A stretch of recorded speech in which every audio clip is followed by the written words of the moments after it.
नमस्ते दोस्तों, जय Shri Mahakal. Welcome back to our YouTube channel astro spiritual world. मैं हूँ astrologer and crystal healer doctor एकता।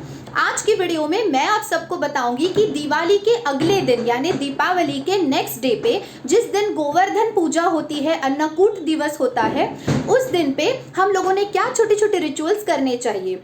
तो बेसिकली जो गोवर्धन पूजा का यानी अन्नकूट दिवस होता है दिवाली के नेक्स्ट डे, उस दिन को पाड़वा कहा जाता है और ये to some extent Gudi Padwa जैसा होता है। सो बेसिकली जितने भी बिजनेसमैन है, जितने भी व्यापार करने वाले, व्यवसाय करने वाले, जितने भी बिजनेसमैन है, जितने भी बिजनेस करने वाले लोग हैं, उनके लिए ये बहुत इंपॉर्टेंट दिवस होता है, क्योंकि इस दिन नया बही खाता शुरू किया जाता है। यानी जो भी आपके अकाउंट्स है वो नए तरीके से, फ्रेश तरीके से स्टार्ट होते हैं पाड़वा इस दिन पे। उसके अलावा जिस प्रकार आप कृष्ण भगवान की पूजा करते हैं, जिस प्रकार आप अन्नकूट दिवस मनाते हैं, उसी प्रकार जो भी वाइफ्स होती है उन्होंने अपने हस्बैंड को तिलक लगा के उनकी आरती करनी चाहिए। और जो भी बेटियां, लड़कियां होती है, उन्होंने भी अपने पापा को तिलक लगा के उनकी आरती करनी चाहिए। तो मराठी लोगों में स्पेशली ये जो पाड़वा का दिन होता है, ये भी कहीं ना कहीं साल का नया दिन करके मनाया जाता है। और वाइफ जो है वो अपने हस्बैंड को, और बेटियां जो है वो अपने पापा को तिलक लगा के उनकी आरती करके उनका आशीर्वाद लेती है।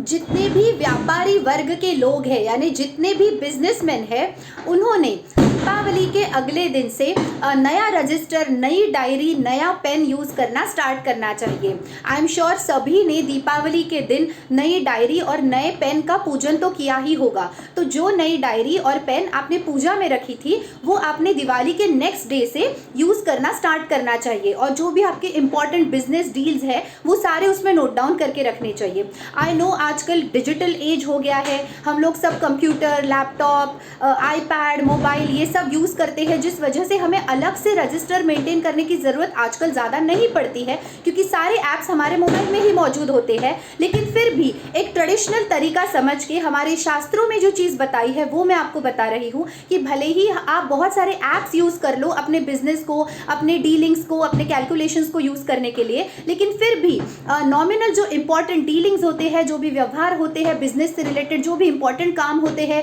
क्लाइंट्स का जो भी आपको डेटा रखना होता है, वो इंपॉर्टेंट चीज़ें आपने उस डायरी में लिखना शुरू कर देना चाहिए, उस बही खाते में लिखना शुरू कर देना चाहिए पाड़वे के दिन से। लेकिन याद रखिए कि जब भी आप डायरी लिखेंगे, जब भी आप नया बही खाता स्टार्ट करेंगे यूज़ करना, या फिर आप जब भी अपने क्लाइंट्स के बारे में इंफॉर्मेशन उसमें लिखना स्टार्ट करेंगे, सबसे पहले आपको उस डायरी के ऊपर, फ्रंट पेज के ऊपर, सबसे पहले आपको कुमकुम यानी रोली से स्वस्तिक बनाना है, श्री लिखना है, ओम लिखना है।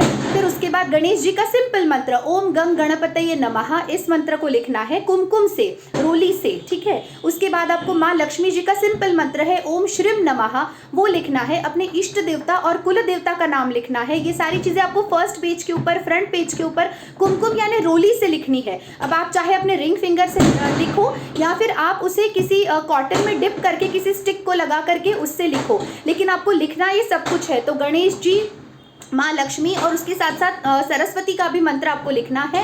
उसके बाद अपने कुल देवता, इष्ट देवता और अपने गुरु का मंत्र लिखने के बाद ही आपको वो बही खाता यूज़ करना स्टार्ट करना है। सो आई होप मेरा आज का ये यूनिक एंड इन्फॉर्मेटिव वीडियो आप सबको बहुत ज़्यादा अच्छा लगा होगा और आप सबके लिए ये बहुत ज़्यादा इंपॉर्टेंट एंड यूजफुल भी रहेगा। Thank you so much for watching my video. Stay tune, take care, bye bye, Radhe Radhe.